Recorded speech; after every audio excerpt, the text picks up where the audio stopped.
27% आरक्षण ओबीसी को है, 21% जो है SC/ST को है, 10% आरक्षण EWS को भी है। ये 48-50% से ज्यादा हो नहीं सकता। मुझे आप तो सदन में बहुत बोलते हैं, एक गणित समझाइए। नमस्कार, एमटी टॉक्सो में आपका स्वागत है। मैं हूं मनोज तिवारी। जैसा आप सभी लोग जानते हैं कि 2024 लोकसभा चुनाव में समाजवादी पार्टी ने ये मुद्दा बना लिया था कि भारतीय जनता पार्टी की सरकार बनेगी तो आरक्षण को समाप्त कर दिया जाएगा, और उसी आरक्षण को मुद्दा बना करके जो है समाजवादी पार्टी चुनाव लड़ी। और आप सभी लोग जानते हैं कि उसको जो है लोकसभा में इतनी सीटें मिली उत्तर प्रदेश की कि भारतीय जनता पार्टी को बहुमत तक नहीं मिल पाया। 2027 के चुनाव में आरक्षण को फिर मुद्दा जो है समाजवादी पार्टी बना रही है, और इस बार मुद्दा कहीं से भी हवाई नहीं। समाजवादी पार्टी ने एक बुकलेट छपवाया है। इस बुकलेट में जो है उन्होंने 2019 से लेकर 2026 तक 22 परीक्षाओं का जिक्र किया है, और किस परीक्षा में कितने जो है क्या कहते हैं कि घोटाले हुए हैं, कितना जो है आरक्षण समाप्त किया गया है लोगों का, खास करके पिछड़ा दलित और अल्पसंख्यक समाज का पीडीए का आरक्षण, उसका पूरा डाटा दिया गया है। सबसे पहले नंबर पर 69,000 शिक्षक भर्ती का डाटा दिया गया है, जिसमें समाजवादी पार्टी का कहना है इस बुकलेट के माध्यम से कि 7,933 सीटों पर घोटाला हुआ है और ओबीसी को आरक्षण मिलना चाहिए, जो नहीं मिल सका है। इसी तरीके से इन्होंने aided junior high school master headmaster भर्ती के बारे का जिक्र किया है, जिसमें इनका कहना है कि 547 सीटों पर आरक्षण होना चाहिए था ज़्यादा, लेकिन जो है वो नहीं दिया गया। सरकार ने आरक्षण को लूटने का काम किया। इसको जो है समाजवादी पार्टी ने आरक्षण लूट का नाम दिया है। इसी तरीके से 2023 में एक जो यूपीएसएससी कनिष्ठ सहायक, कनिष्ठ लिपिक और सहायक स्तर की तृतीय भर्ती थी, इसमें इन्होंने 300 सीटों के बारे में बताया है। वैसे और तो 10, 20, 5 करके बहुत ढेर सारी बताई हैं, लेकिन जो मार्केबल सीटें हैं जहां जो है 500, 300, 400 पदों पर आरक्षण की लूट हुई है, उसका जो है इस बुकलेट में जिक्र हुआ है। एक जो है लेखपाल भर्ती में सपा का आरोप है कि 960 छात्रों का जो है आरक्षण भारतीय जनता पार्टी की सरकार ने खा लिया है। इसी तरीके से 22वें नंबर पर उत्तर प्रदेश एसएससी का है कृषि प्रावधिक सहायक भर्ती में जो है इन्होंने 588 पदों पर जो है आरक्षण लूट की बात कही है। कुल जो इन्होंने कहा है कि 11,514 पदों से ज़्यादा, यानी कि 2024 में जो है ये बिसात बिछ गई। आज प्रयागराज में जो है एक प्रेस कॉन्फ्रेंस करते हुए, यानी कि समाजवादी पार्टी ने भी डिसाइड किया है कि हर जिले में, हर बूथ स्तर पर जो है समाजवादी पार्टी के कार्यकर्ता वो जाएंगे और जा करके जो है जनता को जागरूक करेंगे कि कैसे सरकार उनका आरक्षण ले रही है या लूट ले रही है या आरक्षण नहीं देना चाहती है, खास तौर से पीडीए का। आज प्रयागराज में एक जो है प्रेस कॉन्फ्रेंस आयोजित हुआ, और उस प्रेस कॉन्फ्रेंस में समाजवादी पार्टी के सारे वरिष्ठ नेता मौजूद थे। पूर्व के सांसद मौजूद थे, पूर्व के विधायक मौजूद थे, पूर्व के वर्तमान के सारे विधायक मौजूद थे, तीनों पदाधिकारी मौजूद थे, सभी लोग मौजूद थे। इसमें एमएलसी डॉक्टर मान सिंह मौजूद थे, विधायक गीता पासी मौजूद थी, विधायक हाकिम लाल बिंद मौजूद थे। इसके अलावा पूर्व विधायक मुस्तफा सिद्दीकी मौजूद थे, हाजी परवेज अहमद टंकी मौजूद थे, महानगर जिला अध्यक्ष इफ्तिखार अहमद मौजूद थे, और गंगा पार जिला अध्यक्ष अनिल यादव मौजूद थे। तो यमुना पार के जिला अध्यक्ष पप्पूलाल निषाद मौजूद थे, पूर्व सांसद धर्मराज पटेल जी मौजूद थे, पूर्व विधान लोकसभा के प्रत्याशी पंधारी यादव भी मौजूद थे, और साथ में अमरनाथ मौर्य भी मौजूद थे। इसके अलावा भी बहुत ढेर सारे नेता मौजूद थे, मीडिया प्रभारी दान बहादुर भी मौजूद थे। कहने का तात्पर्य सब बड़े बड़े नेताओं ने प्रेस कॉन्फ्रेंस किया, और प्रेस कॉन्फ्रेंस करके ये बताया कि किस तरीके से जो है वो आरक्षण की लूट कर रही है सरकार। डॉक्टर मान सिंह ने डाटा दिया। डॉक्टर मान सिंह ने कहा कि अखिलेश यादव जी ने पहले ही इस बात का बुकलेट जारी कर दिया है, और उन्होंने बुकलेट जारी करते हुए बताया कि किस तरीके से जो है ये भारतीय जनता पार्टी की सरकार गरीबों का हक मान रही है। सुनिए डॉक्टर मान सिंह ने क्या कहा। मुझे लगता है कि बाबा साहब का जो संविधान है वो इसी नेचुरल जस्टिस को, प्राकृतिक न्याय को अंगीकृत करते हुए संविधान में प्रावधान किया गया कि आरक्षण के माध्यम से जो दबे कुचले वंचित लोग हैं, जिनके पास न कोई सहारा है, न कोई लैंड है, न कोई ऐसा उद्योग है,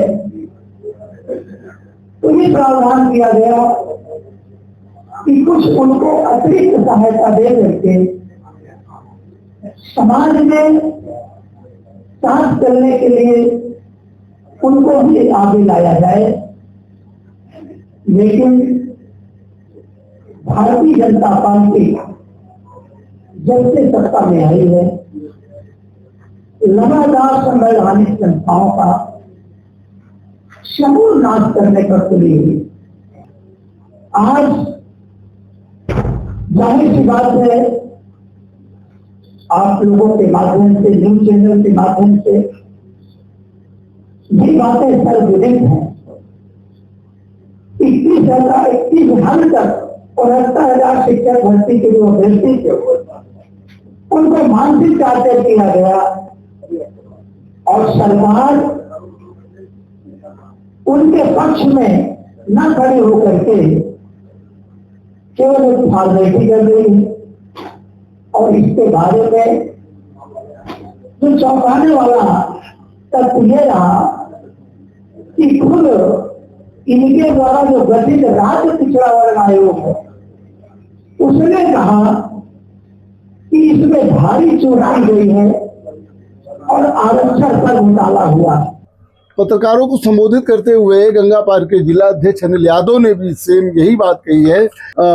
आरक्षण जो है समाप्त किया जा रहा है और आरक्षण को लेकर के जो है ये सरकार गंभीर नहीं है। मार्केबल बात है कि हम लोगों को अनिल यादव को भी सुनना चाहिए। प्रदेश की भारतीय जनता पार्टी की सरकार आपके बेटे बेटियों बहुओं से संविधान प्रदत्त आरक्षण का अधिकार छीन गई। कैसे बाबा साहब द्वारा दिए गए इस बराबरी के अवदान को, यानी आरक्षण को धीरे धीरे कमजोर किया जा रहा है। प्रेस कॉन्फ्रेंस में मौजूद था और मैंने कुछ सवाल भी किए थे, तो मैं सोचता हूं कि यह वाला पार्टी आपको देखना चाहिए। जो बुकलेट सब कह रहे हैं, इसमें तो डाटा ही नहीं है पूरा। अरे टोटल कितनी सीटें थी, आरक्षण कितनी होनी चाहिए थे, कितने की लूट है।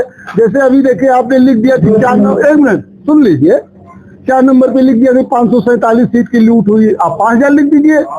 7 नंबर पे लिख दिया 300 की लूट हुई, इसमें 3,000 डाल दीजिए। 1 मिनट, हाँ चलिए बताइए। मैंने पहले ही कहा ये ऐसी चीजें हैं जिसको छिपाया नहीं जाता। अगर वहाँ 69,000 लिखा है तो सब ऑनलाइन आप गूगल करेंगे तो सारी चीजें सारे सामने आएंगे। 1 नंबर पे और माननीय राष्ट्रीय अध्यक्ष जी ने ये पहले ही सोचा था कि इसमें क्रॉस क्वेश्चन किए जाएंगे, एक एक पूरा बना करके चार्ट कि कितने पद होने चाहिए, कितने विद्यार्थी को, कितना एसपी को मिलना चाहिए। ये बुकलेट हम लोगों को देना था, इसकी हमें क्या जरूरत है? मैं बता रहा हूँ, ये पूरी कॉपी है। जिन बंधुओं को पढ़ना होगा हम दे देंगे, लेकिन इसमें हमने उन पूरी भर्तियों का लेखा जोखा किए दिए। हमने पूरी भर्ती के बारे में दे दिया गया। और ये प्रेस कॉन्फ्रेंस है, आप भी जान रहे हो कि चुनाव 2027 का होने जा रहा है। इसमें कभी भी कोई फॉल्स सूचना नहीं दी जाएगी और जिसको जिस विषय में प्रश्न करना है, जिस भर्ती के बारे में पूछना है, एक चीज कुछ प्रोवाइड करा। अरे डॉक्टर साहब एक बात बताइए, 27% आरक्षण ओबीसी को है, 21% जो है SC/ST को है, 10% आरक्षण EWS को भी है। ये 48-50% से ज्यादा हो नहीं सकता। मुझे जरा, आप तो सदन में बहुत बोलते हैं, एक गणित समझाइए, EWS का जो है आरक्षण कैसे निकाला जाता है? पहली बात तो आप संशोधन कर लीजिए, जो आप ये कह रहे हैं कि 50% से ज्यादा नहीं हो सकता। हाँ, सुप्रीम कोर्ट की रूल है, ऐसा नहीं है।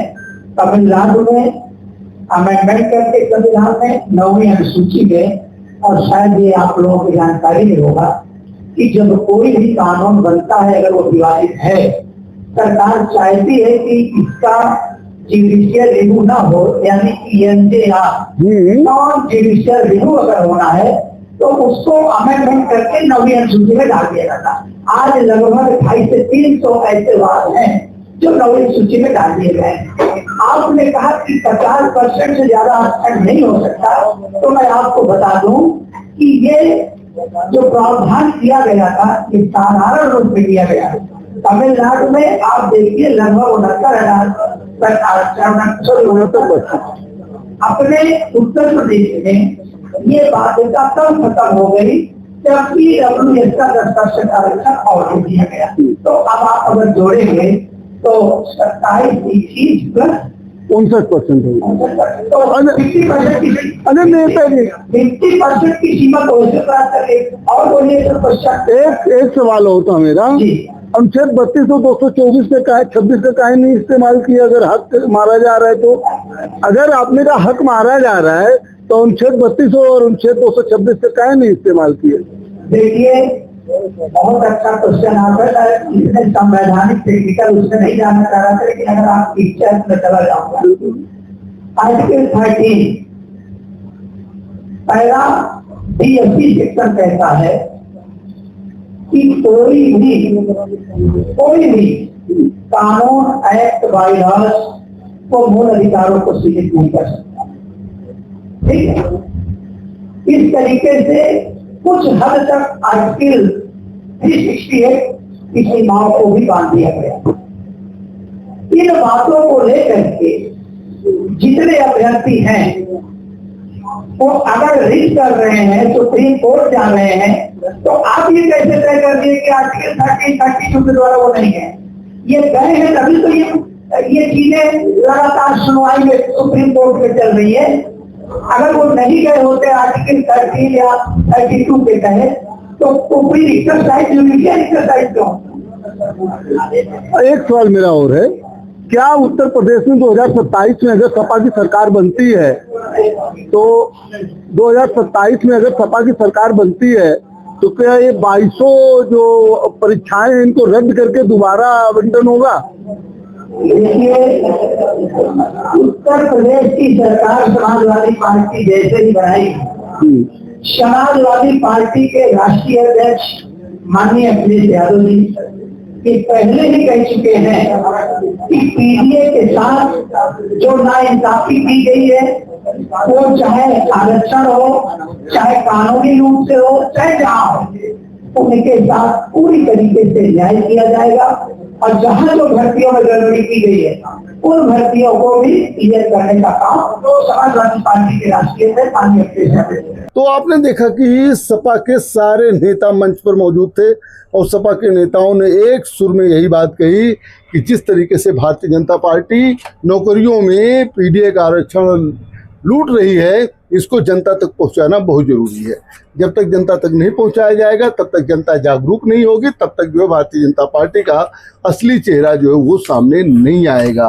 हालांकि 2027 में अखिलेश यादव की सरकार बनाने के प्रति जो है सभी पदाधिकारी आश्वस्त दिखे। इसके अलावा भी तमाम लोगों ने पत्रकारों को संबोधित किया और बताया कि इसकी जानकारी जो बूथ स्तर पर सपा कार्यकर्ता पहुंचाएंगे।